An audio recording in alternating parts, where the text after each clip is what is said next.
How are you? I'm doing good. Um, Oh, all right. We're gonna try this one more time. I think we'll get it to sure, work though. sure, no problem, no problem. I understand. Uh, this happens all the time, Yeah. especially when it technology. Yeah. Um, yeah, I think just before we cut off, I think the question I asked you was, can you get the virus from the COVID-19 virus from food? That Yeah. was a question from Greg, by the way.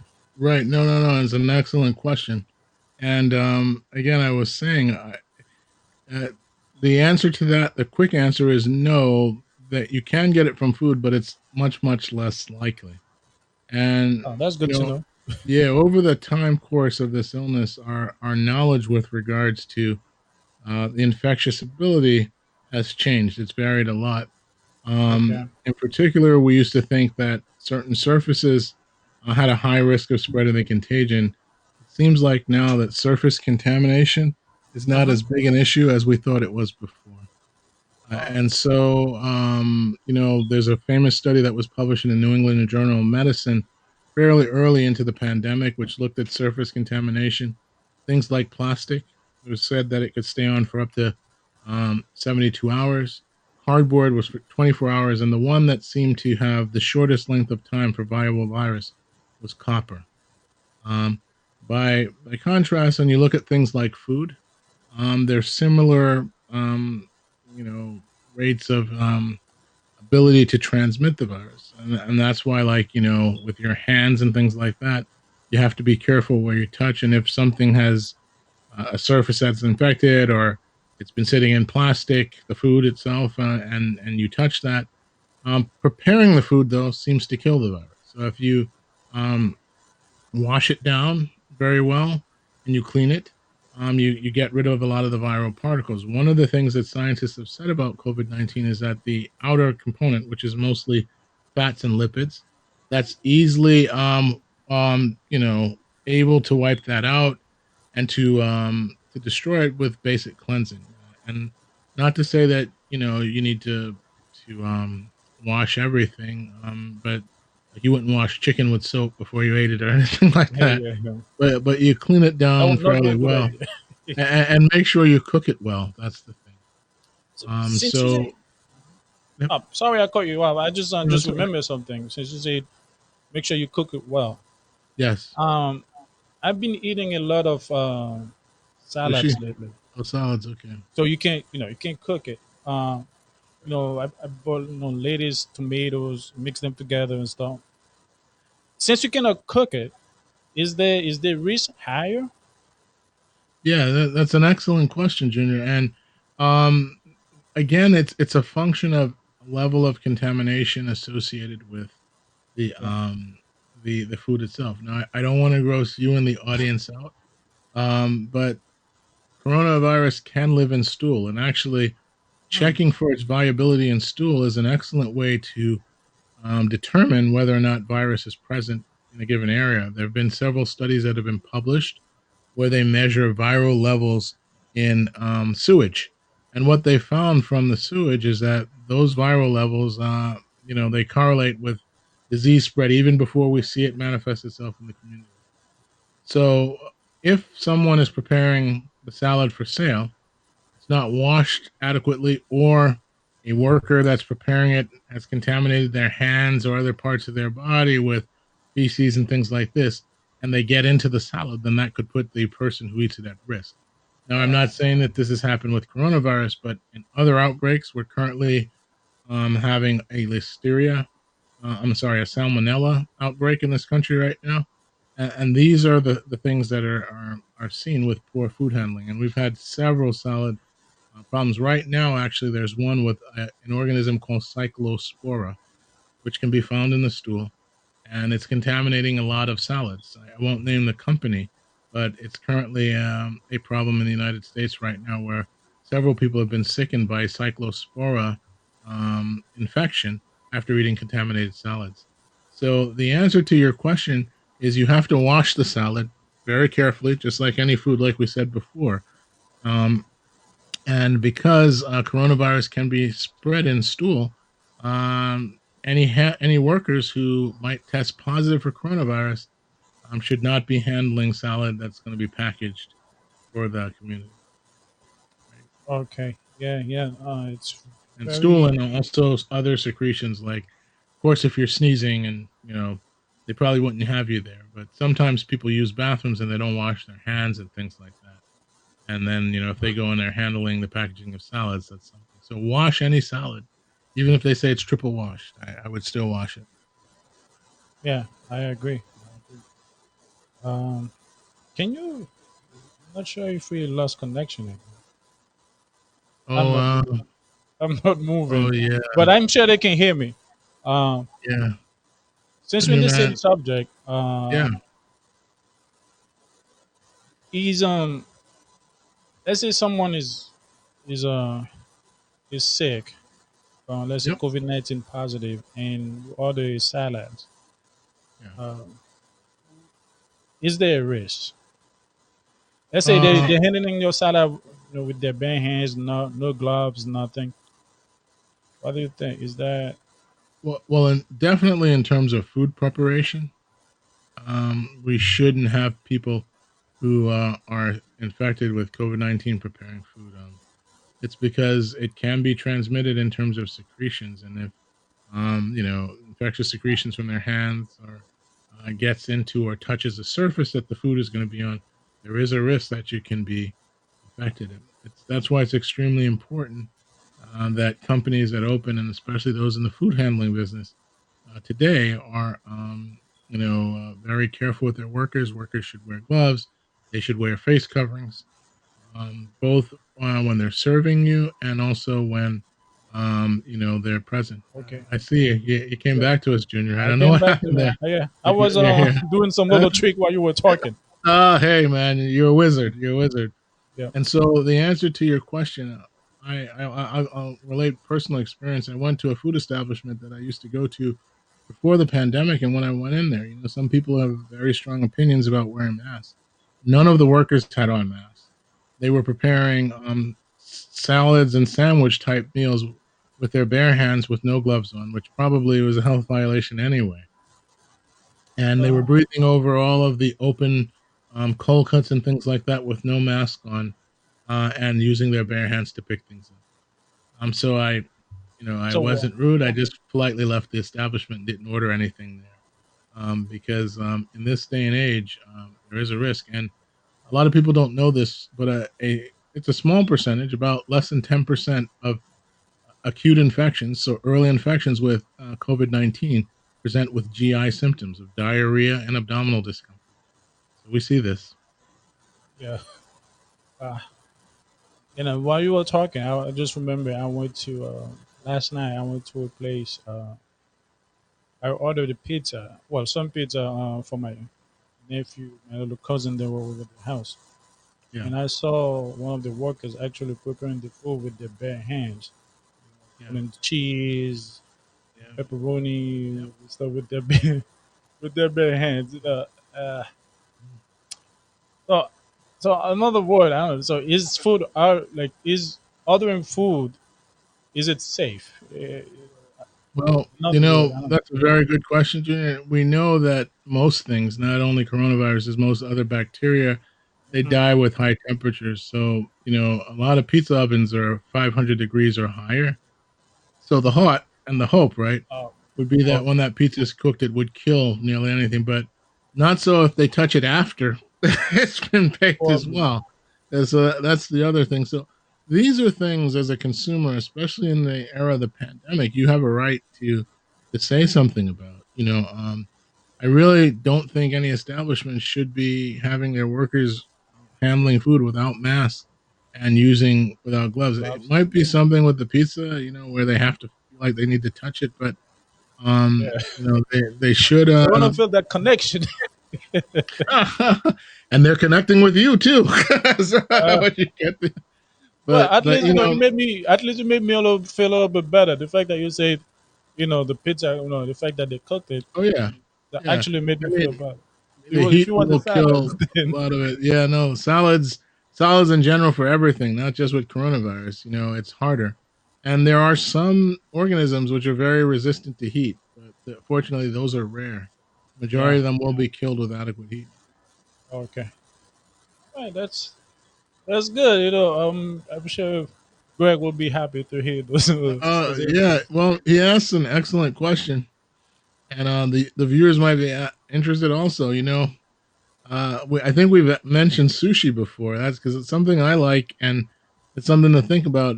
The good news about sushi is that most sushi places practice hygiene standards, which are far and above, industry standards. Just because the fish itself has to be fresh. It's sushi grade in terms of the level of freshness of the fish, and Okay. also most of the people who make it are well trained on the hygienic techniques. So these are all things that go into Yeah. it. Yeah. That's good. That's good. Uh, yeah. Well, I don't eat sushi. You Yeah. should I try, don't. man. The studies show that eating fish twice a week reduces your risk of stroke by almost 50% in your lifetime. Oh. Is Just it fish. Yeah. just fish? Does it matter if it's fresh water or farm raised? Nope. The only thing that impacts that is whether it's fried or not. If you fry it, then you introduce. But Okay. the fish that tends to have the greatest benefit, cardiovascular, mental wise, and physiologically, are fish from cold water environments. The fats that they have tend to be more beneficial. And you've heard of omega 3 fatty acids. So that's what we think is the component. Even though, interestingly enough, the literature shows that if you take fish oil supplements, pills, it's equivocal as to whether or not that's of benefit. But eating the fish itself seems to have more benefit. Mm, And there's been studies that show it significantly reduces stroke risk. wow. Wow. Yep. Yeah. Yeah. I've heard that a lot. That eating fish is actually very good for you. But It is. I always finding myself whether or not I should get wild caught you know fish like stuff instead of farm raised. I always struggle with that. Yep. Well, it all depends on where you fall, which side of the spectrum you fall in a number of different issues. Because one of the things is that uh, people can have problems with how farm raised fish are kept. I'm sorry. If you're overfishing the environment, farm raised fish are usually used to help protect the environment. They're raised under conditions where Hmm. they try to reduce overfishing and the way they're stocked. But there are other problems. If there's pollution in the water or there's overcrowding, the fish can pick up diseases, which they can then transmit onto yourself. Wild fish are thought to be better, but certain wild fish eat a lot of other smaller fish and therefore can raise levels of things like mercury. So, since I met Wow. my wife, I love the tuna that comes from Cape Verde. It's delicious, and you can eat it like out of the can. But one of the things that you have to be careful is if you eat a lot of tuna, you can get exposed to large amounts of mercury because the bigger fish tend to eat a lot of smaller fish and can have Wow. higher levels. So there's a lot of back and forth, but the entire industry with regards to farm raised fishing was to try to maintain sustainability. One of the interesting fish stories along those lines, which has a medical bent, is I'm sure you've heard of Chilean sea bass. It's a very expensive fish, and people like it a lot because it has a very buttery consistency, tastes delicious. It's Hmm. actually known as the Patagonian toothfish. It's not a sea bass at all. It's a misnomer, but it has an amazing taste and texture. And unfortunately, because of overfishing, it's been placed at risk. So this is another example where, if there's not adequate control over an industries, you can have overfishing and lead fish to either the brink of extinction or make it very difficult for them Hmm. to maintain their sustainability out in the wild. Oh, thank you. That's awesome. That's great information. No, no, no, no problem. No problem. Yeah. You know. We try Once to work again, for you the guys are community. listening to Ask Dr. Brown. It's a live show that's will be on every Saturday, uh, from 9:30 to 10. Unfortunately, we've been having some issues with the technology that we have, but hopefully we'll get everything. back to normal soon. I So, think so. Yeah, hmm just stick with us. We're gonna keep posting these pre-screened ones until we can get it done. But I think we will get it done. I have faith in Junior. He's the super producer, oh, and I don't know about all I that, but think we thank can you. get it done. Yeah, we'll definitely get it done, and hopefully by next week, you guys will be able to, ask us any questions in the comment sections. We Junior, could be I want to live. ask you a question now, if that's okay. You know, as a consumer of healthcare, what do you feel would be the best thing that can be done by the medical experts to help provide information that the public can trust on a lot of the reports? Coronavirus is one example of it, but there are a whole bunch of other things. I get the feeling, correct me if I'm wrong, I'd like you to answer this, that the public has a lot of mistrust for a lot of medical information. Yeah, And yeah. actually, unfortunately, it seems like there's a disturbing trend towards the belief in conspiracy theories and some sort of unfounded medical information. Is there anything you think first of all, do you think that's true? And secondly, is there anything you think we can do as healthcare practitioners to try to correct that or address it? Well, I think the most thing that we can do is to actually, provide facts. When you tell the client something, the customer something, we need to provide facts because, like you said, a lot of misinformations are out there. You have one party said, okay, this is what's gonna work. Like, let's, for example, mass. Mass works, and then you have other people saying, no, it doesn't work. So I think it's up to you to do your own research. Mhm. To do your own research and to come up with your own opinion. Don't let other people, you know, make the decisions for you. Do what's best for you and listen to the good doctors out there, like Dr. Bond, that's giving you good information. I try. When Dr. Bond give you the information, believe me, he just didn't just he did the research. You do. I know that you did the research before you come on live. So you just don't just talking. You actually provide facts. So And yeah, I mean, anything just we make sure you mentioned get here. your information, from the right people. Don't listen to. I know a lot of people out there saying a bunch of stuff. So it's difficult for the clients, for the customers to trust anything anybody says. But I think if you do your research, you'll get it right. I would agree, and I thank you for that, Junior. And I think you're right. And I wanted to ask you that question because this is something that we're struggling with, and it really is fighting for the minds. My faith teaches me that we need to renew our minds every day.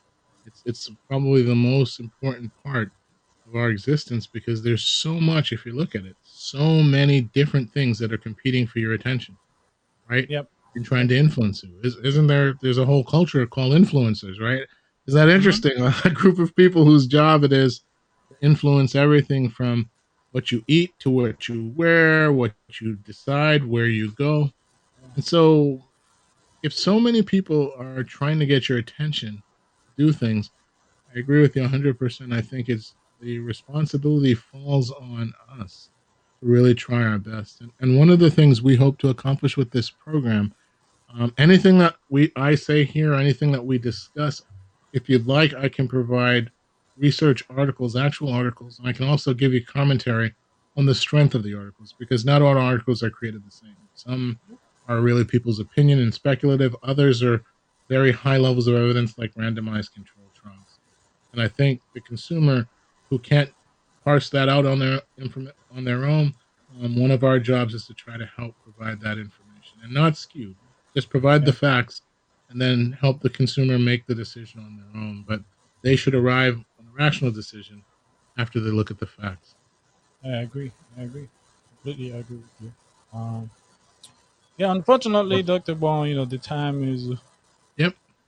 I think we've done well tonight, Jen. We've covered a lot of things. And just to reach out to folks in the community, we're going to be trying to come live as best as we can. And the other thing is that if you have any other questions about careers in health, about altruistic things, medical missions, I've been involved in all of those things. My wife and I run a mentorship program for young kids who are interested in going into medicine. And we try to make ourselves available. We also have an opioid disease clinic, New Beginning Health PC, of which Junior and I and my wife and my other colleagues are a part. We're community based, and we take care of a lot of people who are afflicted with opioid disease. And I also, like I said, I work and I teach at Harvard Medical School. So if you have any questions about medical school admissions, I've served on several medical school admissions committees, including Harvard Medical School twice, and I've recruited and trained over 100, maybe 200 plus physicians, surgeons, individuals at every single level of the medical spectrum. And I just want to let you know I make myself available again during this program. Call us, write in, hit us up, go to our website and our Facebook page, New Beginning Media. Facebook, just sorry I Uh, cut you off, but the full yeah, Facebook page is New Beginning Media yep. for you I'm guys out sorry, there. Junior. We do Mhm. that. That's right. And go to the Facebook page. Give us likes if you like the program, and please also leave your commentary, and we'll do our best to answer it. We'll raise your questions here when we come live. And if they do have questions, yeah, send us send your questions to our page, New Beginning Media, and we'll definitely try our best to cover that on the next episodes. So we will love to hear from you guys. So don't be shy. Oh, all right. Thank All you. right, all right. Thank you, Dr. Bone, Thank and you, Trina. that was great. Uh, Yeah. For we'll sure, see. guys. Bear with us. We'll get there. Yeah, we get there. Yeah. Uh, Thank you. God willing. Yep. God willing. God bless everyone, and thank you again for joining us, everyone. All right. Wherever you are, good morning, good evening, and good night. God bless. Thank you. Have a good night. Bye Bye bye. bye. Bye bye.